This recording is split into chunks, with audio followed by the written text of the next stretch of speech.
নেব তোমাদের সম্পর্কের ভবিষ্যৎ কি। The tower.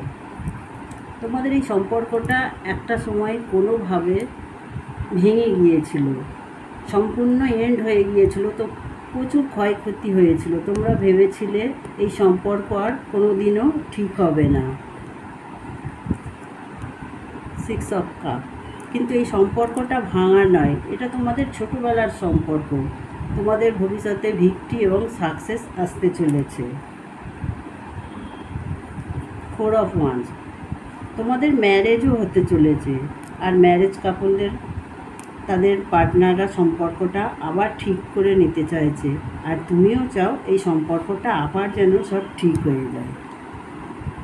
King of cups. কিন্তু তোমরা দুজনেই ভীষণ চাপা, ভীষণ ইমোশনালটা হোল্ড করে আছো। দুজন দুজনকেই ভালোবাসো, কিন্তু কেউ কাউকে মনের কথা খুলে বলতে চাও না। জাজমেন্ট।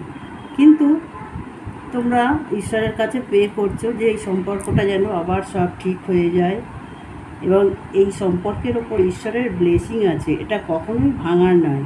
তোমরা ভবিষ্যতে খুব ভালোই কাটাতে চলেছো বন্ধুরা। Thank you.